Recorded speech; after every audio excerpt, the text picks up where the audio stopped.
Greetings, I am Pillar Nexus, the Ancient Gladiator, today with more Pillar Lips tabletop games. Today with Court of the Dead Mourner's Call. I've enjoyed playing this game, so I finally get to own it, so yay. Your goal is you are a mourner in the Court of Death. You are trying to achieve influence, unity, and your ulterior motive. However, you have to deal with the risks of the Celestial Tithe and Dreadsgrip in the process. So at the start of the game, you will have your choice of faction, and that'll tie in directly with your choice of objective, ulterior motive, as it were. You will secretly select one of them and keep it face down until the end of the game. However, you'll also have a matching faction token. Everyone will make that public at the same time. Starting with the last player and going back around, players will decide from their from the starting Mourners cards which ones they want to take. So, if I'm the only one playing Bone, I'm taking Goliath the Preserver. Whenever you get a Mourner's card, you will take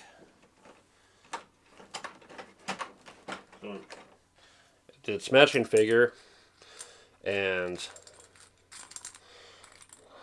it's a mess. Your color of base and put them together, and it will add to your crypt.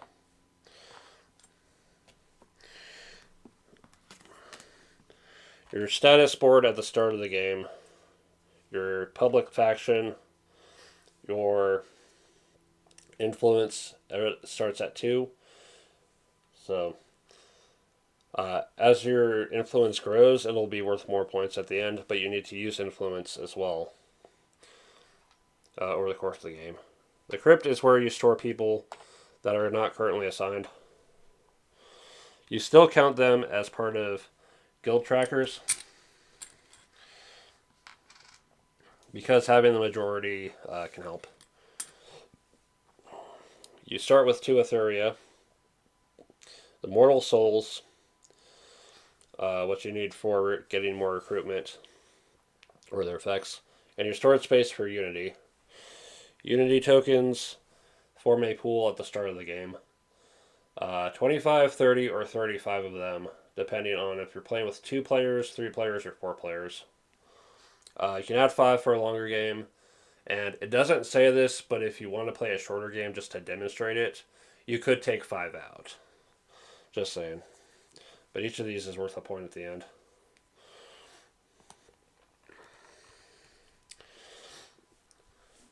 And then, along with the Unity pool, the Celestial Suspicion starts at 0, and the Dreadsgrip starts at 0. Any starter cards that weren't taken get shuffled back into their respective decks. And then the Wallows cards are shuffled, the court deck cards are shuffled, and then we start the game. A random player at the start of the game will have the first player token of Death, the Alltaker. It can be used once per resolution round to break a tie for a location or a guild.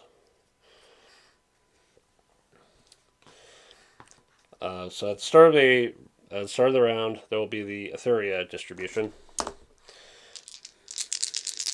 The player holding Death will take a number of dice equal to the number of players, roll them, add those together, and take that many tokens. These tokens will then be split into a number of piles equal to the number of players, plus 1, so 5 piles. Starting with the player to their left, they have the option to either take one of the piles for themselves or take 2 influence instead. Any piles that weren't taken instead go to the top of the Dearth Forge, which will be necessary in fulfilling the Celestial Tide later. Yeah, let's say most people are greedy enough to take the 3. But we'll say one player took the 2 influence because they need the influence. Okay. Alright, so that leaves for going up to the forge for the tithe. After that's done, we deal out the Wallows cards. Wallows represents a wilderness of adventure and danger. Yes, even the dead have something to fear out there. You'll get your card, you'll turn it face up. You now have until the end of this turn to achieve the objective. So for this, if your spiritual influence is greater than or equal to 6, you can spend Ulterior to make it up. You can get a... What is that one? The Dreadsgrip order. Looks like. Yeah, it looks like a Dreadsgrip order. There are stuff as well like artifacts and locations. We pull all followers. Some, however, might have a raker. Rakers are what happens when Dreadsgrip gets too bad. So you'll place a token, or you'll place the figure there, and you have until the end of the turn to either fight it and potentially succeed and get the bonus, or fail the fight, or lose the battle, or just completely not fight it at all. But you have to have your figure there to fight it.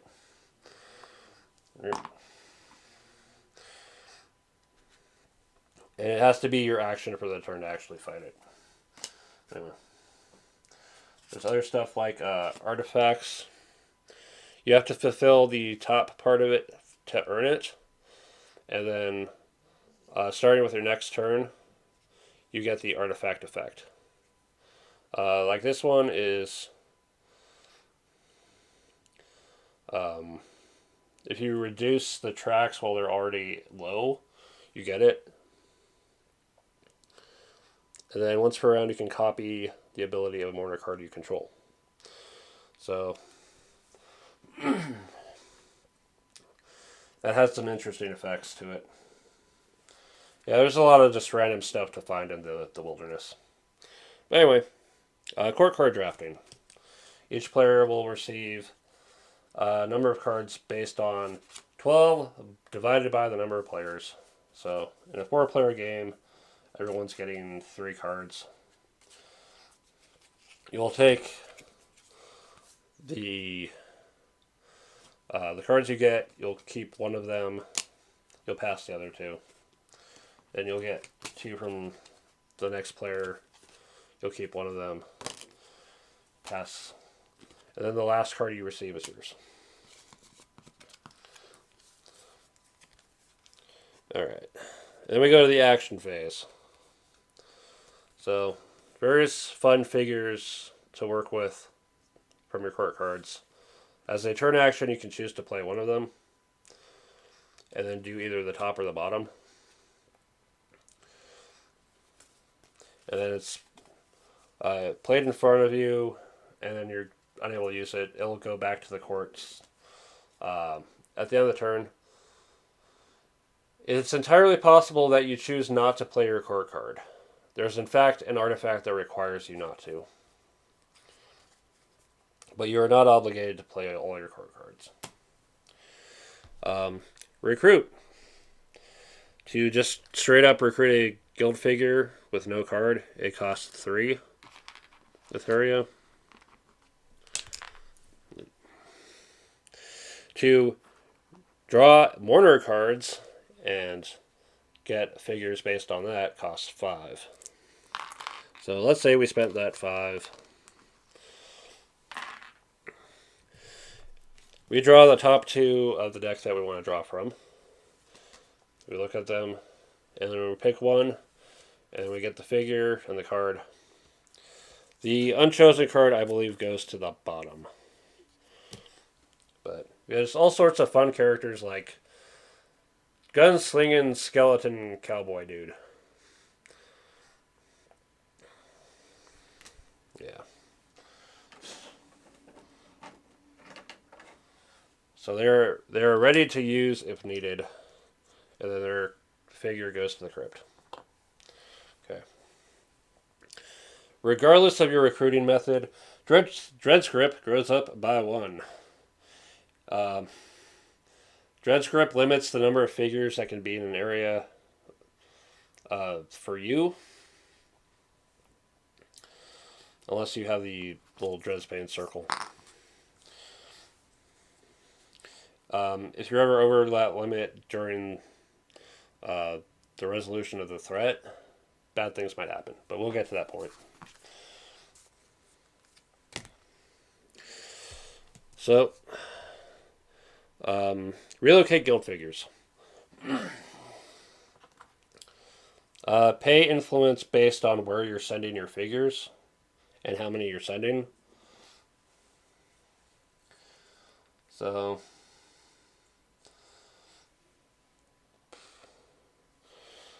let's send these two to Voxengard. So we spent our 2 bone influence because it's a bone location. And we have 2 figures there now.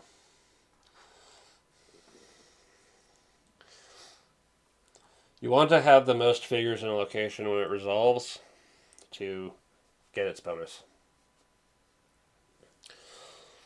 Okay. Activate Mourner card abilities. Some cards will actually say you'll activate them, which will mean you'll flip them over. Others have ongoing effects or cleanup effects. Well, as long as they're face up, then their ability remains available. Finally, you can pass. Pass is not a full surrender; it's just a breather. If it comes back to you and no one else has passed, if even one person is still taking an action, when it gets back to you, you could potentially take another action. You could take an action again. Sometimes you might just need to wait and see what happens, like with some of these cards. But if everybody passes in succession, then that's the end of the action phase. Dreadsgrip threat. We now resolve per location. Start with 1, moving around. If you have more figures there than the location limit, based on the threat, you will roll per figure. Let's say Dreadsgrip is at 5 here. I have 2 figures now. I must now roll 2 dice. On a 1 or a 2, they go back to the crypt. Anything else, they stay there. If Dreadsgrip is high enough, a roll of 1 will completely eliminate them. Return the figure to the box. Return the base to your collection.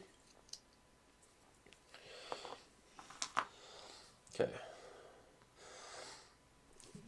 Whenever a player raises the Dreadsgrip threat to max on their turn, they will lose a figure and an associated Mourner card. Whatever figure they lose, everyone else will also lose one of that figure type as well.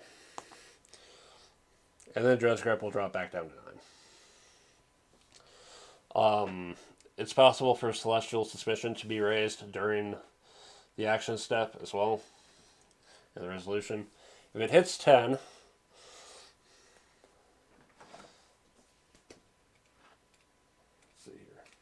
sorry, it's been a little while. The player that does it has to lose 3 of their Unity tokens to fight off the Inquisitor. If they don't, then they pay it with faction influence. Okay. But yeah, once all the Dreadsgrip threat is resolved, we go to the Celestial Tithe. We need to pay a number of Etheria equal to the number of players plus whatever this value is. So 4 players plus 4 is 8. Now, part of that payment comes from what's been left of the Deathforge. 4. So the players collectively need to contribute 4 between all of them to avoid the disaster. Everyone will secretly take a number of Etheria from their vault and hold it in their hand, and then everybody reveals. And then if that's enough, then the quota is met. So between the players that still have the Etheria, they're going to need to contribute 4. If the quota is met, the player that contributes the most gets 3 Unity tokens. All other contributing players get 1. Tied for the highest, the tied players each receive 1. Any player that doesn't contribute at least 1 loses an influence. So not contributing, they're losing. If the quota is not met, this is not something you want to have happen. You have pissed off both heaven and hell while fueling your own greed. So, Celestial Suspicion goes up by 2. Dreadsgrip goes up by 2. The player who contributed the least removes from play 2 of their Unity tokens. If it reached 10, they lose an additional 3. And then if this reached 10, Dreadsgrip, they lose a Mourner card and the associated figure as well. And then if they're after that, they'll bounce back down to 9. Okay. After dealing with all that craziness, we resolve locations. You'll get, again, you have to have the most, more figures there than anyone else. And again, once per resolution, if you have the death figure, you can break one of these ties. But yeah, you can get Etheria, Etherian influence, 2 different influence to the same influence, guild figures, and Dreadsgrip or influence. Influence per guild figure of a type. You can return a guild figure to reduce Dreadsgrip, increase Celestial Suspicion, and get either Unity tokens or a token and an influence. And then whoever has the most of certain figures will get the guild bonus. More Etheria, more influence. Take the Dreadsbane Circle to protect yourself from having to deal with the location limit.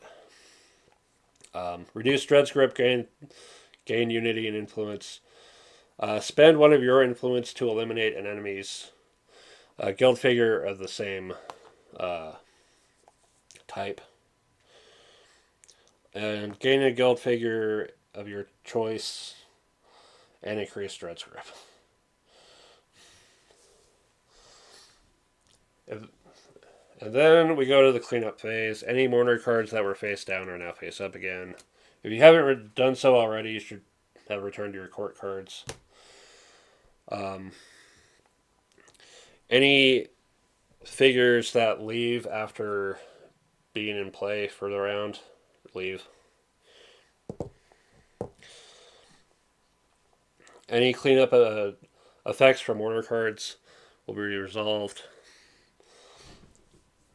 And then, as long as even 1 Unity token remains in the Unity pool, the game continues.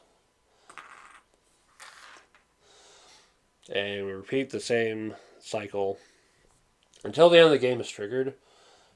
The game ends when all the Unity tokens that were in the pool have been removed. If players need more Unity tokens during the course of the game, after this point, they can pull from the stack that has been set aside out of the pool. If necessary, substitute tokens are allowed. But it'll go through the end of the cleanup phase, and then we'll resolve final points.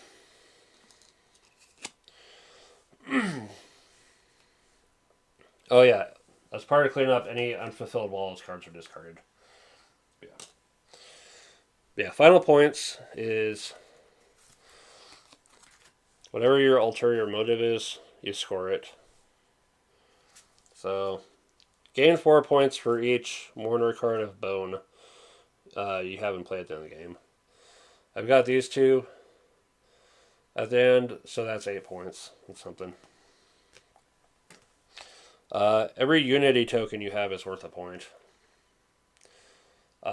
If you're playing a certain faction, you might get 2 points instead. It's one very specific ulterior motive. Etheria is not worth points unless you have that special objective as well. And then finally, influence. Wherever you are on this track at the end, you'll get points. So 0, 1, 3, 6, 10, 13, 15. So here, I get 3 plus 3 plus 6 is 12. So 20 plus any unity tokens I might have gotten. And that would be my final score. Highest score wins. If there's a tie, whoever still has the most Etheria remaining wins. Failing that, I believe it's the number of Mourner cards. Yeah, most Mourner cards in play is the winner. It doesn't list a tiebreaker after that, but I would imagine the death figure could resolve the final tie of the game if needed. If needed. It doesn't say it, but I could imagine it.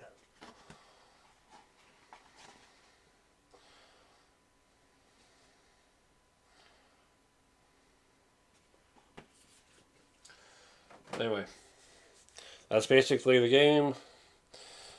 There's just... Why do I love this game? Probably because it's as crazy as the production value is for a worker placement game. All the flavor of it is just awesome. I mean, in the court cards we have all these curious characters, some of whom are represented with putting actual figures on the board. Yay, clown. And then there's the Mourner cards that are just all sorts of crazy. Like, I already pointed out the cowboy gunslinger skeleton dude. I thought it was cool. Like, from the others, we got the Wraith Lord of Blades. I think it's nice. Or, even more amusingly, we've got the Jilted Bride. Hell hath no fury. Love it. But yeah, it's just a crazy over-the-top game of worker placement, location, influence, risk management, and just trying to achieve your goals. All right, so I keep saying it, but this has to be the last game for the Pillar Loves Tabletop game series. I know Here I Stand was supposed to be that one, but I think it was too complex of a game to make it the last. This one is actually, as crazy as it looks, it's not nearly as complicated as it could be. So I'm actually pretty happy with this one. Going forward with tabletop gaming content on this channel, I still have the short to do for this one.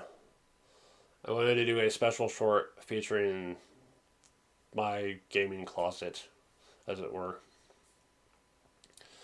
I don't want to completely pivot to PC gaming, just nothing but PC games on the channel. So I want to find more creative stuff to do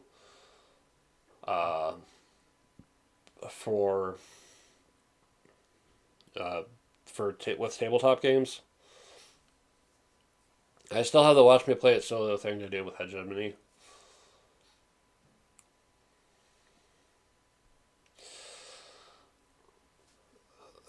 I'm tempted to expand out the Showdown series and use 2-player games, not just the card games, but any game that I have that can be played with 2 players.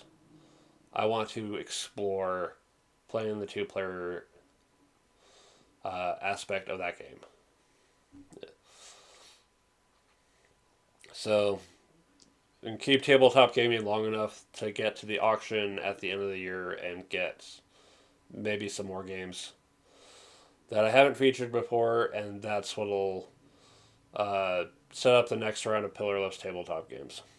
But yeah, if you've been enjoying the series, thank you. Thank you for supporting it. Thank you for supporting the channel. It's been great seeing everybody come into the channel and check shorts and videos, even for a moment. It's been real reassuring to know that people do want to check out my stuff. All right. Thank you very much for watching. This has been Pillar Nexus. Thank you always. We'll see you next time.